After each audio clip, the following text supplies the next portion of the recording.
Fala, torcedor alvinegro, seja muito bem-vindo a mais um vídeo do Jogada do Vozão. Eu sou Daniel Farias e é um prazer receber você aqui com a gente.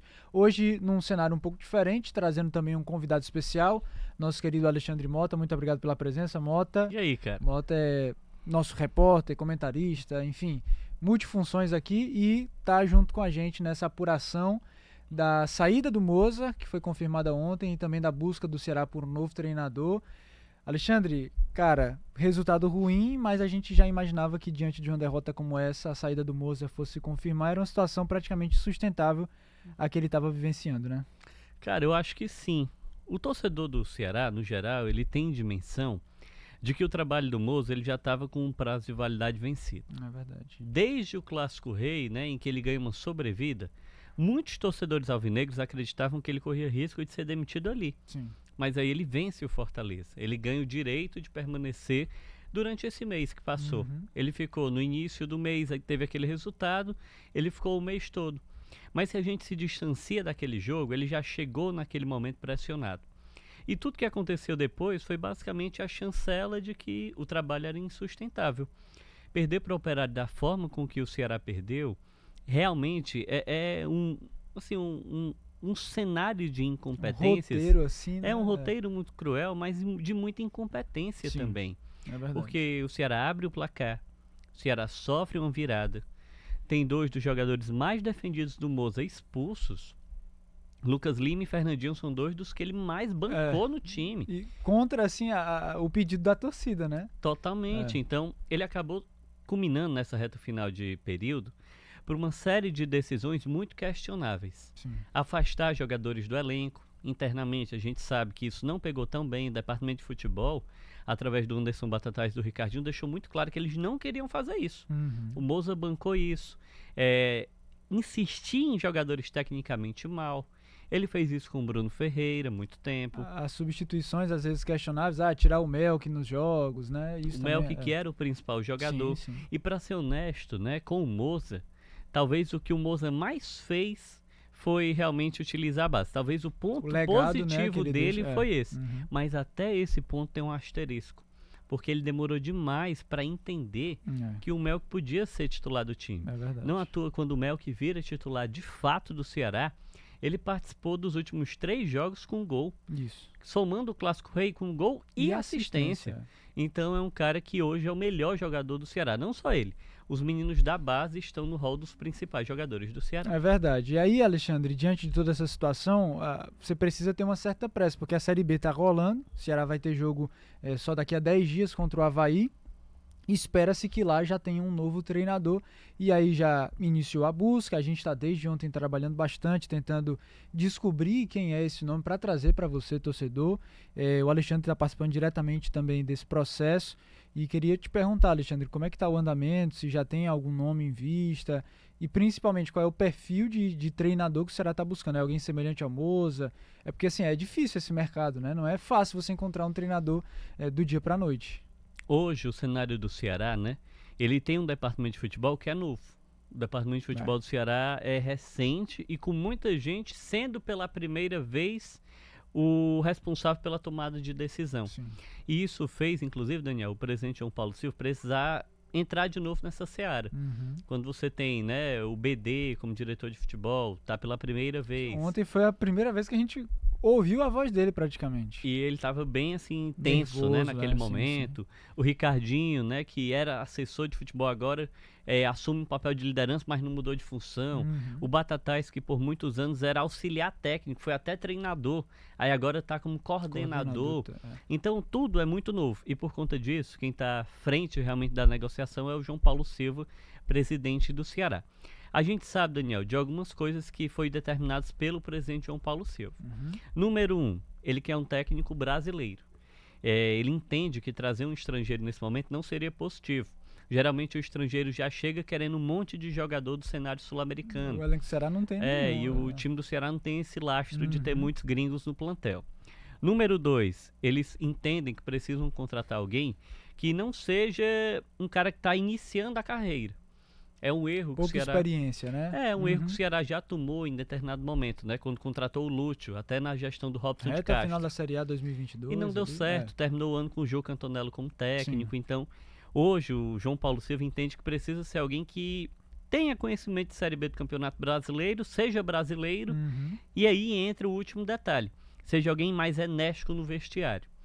Há a dimensão de que muitos jogadores do Ceará estão desmobilizados ou desmotivados, teve o afastamento que não pegou bem internamente, né? Inclusive de um dos jogadores que em determinado momento ficou treinando separado, mas é um cara de grupo, que é o Richardson. Que de repente, assim, na semana que o Vini e o PH foram afastados, ele volta a treinar e é relacionado do jogo. Exatamente. Então, eles entendem que o Moza também na etapa final perdeu um pouco desse vestiário. E por conta disso seria interessante buscar um profissional que controlasse de novo o vestiário, fosse mais enérgico. Então o perfil que o Ceará está buscando é esse. Aí a gente entra agora em outra seara muito importante. Vai contratar quem? Quem o Ceará está disposto a contratar? Hoje, né, no momento, a tendência é buscar nomes que estejam livres no mercado. Mas isso não anula o Ceará de sonhar ou de tentar. Sim. O Ceará pode sonhar mais alto. Por exemplo, Daniel, tem um nome que agrada todo mundo do Departamento de Futebol do Ceará. Se chama Daniel Paulista. Todo mundo do Ceará gosta dele. Técnico do Goiás, né? Técnico hoje que está no Goiás. Ele está no G6 da Série B.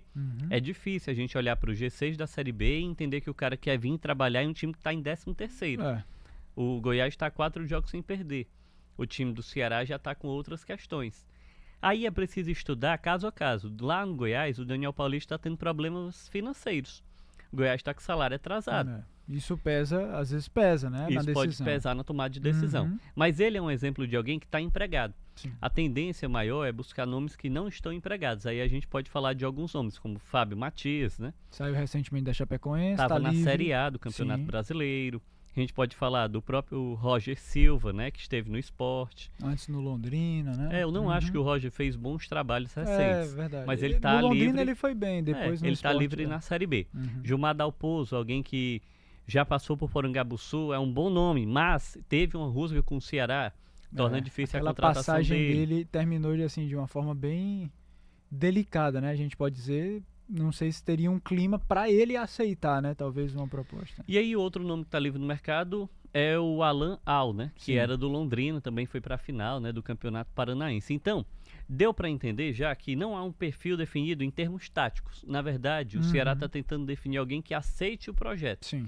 E que entenda que dentro desse projeto ele vai precisar ter pulso para controlar de novo a situação e atrair novamente o elenco para si, né? O elenco para união. E não desagregar um jogador ou outro, né? Não à toa, a gente espera, inclusive, que ao longo da semana, o Alisson Henry, né, que era ex-técnico do Sub-20, hoje ele é auxiliar técnico do Ceará, permanente, a gente espera que ele possa reintegrar Pedro Henrique e Vina, já que o Departamento de Futebol bancou esses nomes, né? No caso, eles achavam que eles estavam treinando bem, foi essa frase que o Ricardinho usou. Estavam treinando bem, mas o Moza pediu para afastar.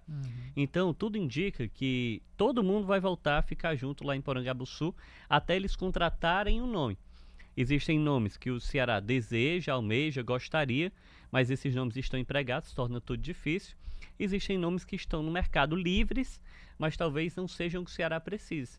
Por isso que o trabalho do João Paulo Silva é tão difícil. Eu sei que se o João Paulo pudesse, ele contratava era o Condé. Ele gostaria... Condé? Porque o Condé é um sonho antigo do João Paulo. O João Paulo, inclusive, não queria que ele fosse embora. Tentou manter ele para a temporada depois 2026. Do rebaixamento ali, né? Só que o Condé escolheu não ficar no Ceará. Se naquele momento ele não quis ficar agora ainda é mais difícil. E ele está muito bem, obrigado, lá no Remo, né? O Remo acabou de ganhar um jogo. Está nas oitavas da Copa do Brasil. O Remo agora vai ter um período inteiro da Copa sem jogos. Para ele, talvez, assim... colocar o seu trabalho para valer ali, implementar. Exatamente, acaba ele ficando num cenário muito tranquilo. Eu acho é uma contratação para mim impossível nesse momento. E aí outro nome, né, para finalizar esses nomes, né, que são vários nomes, o torcedor que está em casa está dizendo. Sim, mas é todos esses nomes? A discussão que o Ceará está tendo é exatamente essa. Numa mesa, sentado, conversando. Aqui está o Ricardinho, aí o João Paulo está naquela mesa, eu sou o Batatais, o BD está aqui, e eles estão, e aquele nome, e aquele nome? O outro nome, né, que sempre vai movimentar Porangabuçu é o do Lisca. O nome do Lisca. Lisca doido, né? Como e a gente sabe, né, Daniel, que ele tem um lobby grande interno. Demais, né? demais. Muita gente gosta do Lisca. A memória do Lisca, ela sempre fica ali viva 2015, 2018, as campanhas históricas ali contra rebaixamento e tudo mais. O cara tem um busto em Porangabuçu, não é à toa não também, é à toa, né? Então verdade. ele tem uma relação com o clube, mas a atual gestão do Ceará, né, e ela tem como presidente João Paulo Silva e o novo departamento de futebol, esse grupo hoje, eles entendem que o Lisca não é a melhor opção. Sim. Então, se a gente falar assim de uma lista de nomes emergentes, nomes que eles estão, emergentes não, mas emergenciais, que eles estão buscando agora, o Lisca não está nessa lista. Boa, boa. E interessante também, só para finalizar o nosso vídeo, né? Pelo que a gente também conversa com fontes, existe uma certa pressa para que o treinador possa aproveitar esse tempo, mas ao mesmo tempo uma cautela também para que não contrate à toa, de qualquer forma, né? Mas para que se siga ali um critério, um padrão, um perfil, justamente dessas características que o Alexandre citou. Até lá o Alisson Henry comanda a equipe. Por um lado é positivo, né? Porque ele conhece uma boa parte desse elenco, já que o elenco tem muitos jovens da base, que ele treinou, ele subiu, ele protagonizou de certa forma esses jogadores, então ele conhece muito bem, a saber se ele ficará pelo menos até o jogo contra o Avaí ou se o Ceará até lá já terá um novo treinador. Acredito que a tendência é que contrate até lá um novo técnico, mas enfim, quero aproveitar para pedir você, torcedor, também, para aqui embaixo nos comentários deixar o seu voto. Quem que você acha que deve ser o novo técnico do Ceará? Pode ser um desses nomes que a gente comentou, tanto dos treinadores livres no mercado, como do Daniel Paulista, do Léo Condé, ou até mesmo do Alisson Henry, ou um outro nome que a gente não tiver citado e que você tem interesse também. E a gente vai seguir acompanhando e quem sabe no vídeo de amanhã a gente já traga aqui bastidores de algum nome que está negociando ou quem sabe até mesmo fechado. Mas agradeço demais pela sua audiência, agradeço pelo Alexandre Mota. Valeu demais. Pela ajuda, estamos trabalhando muito e vamos continuar trabalhando. E vou pedir para você, como sempre, deixar o seu like, se ainda não for inscrito, se inscrever no nosso canal e também compartilhar esse vídeo com outros torcedores do Ceará. Um abraço, torcedor, e até o próximo vídeo.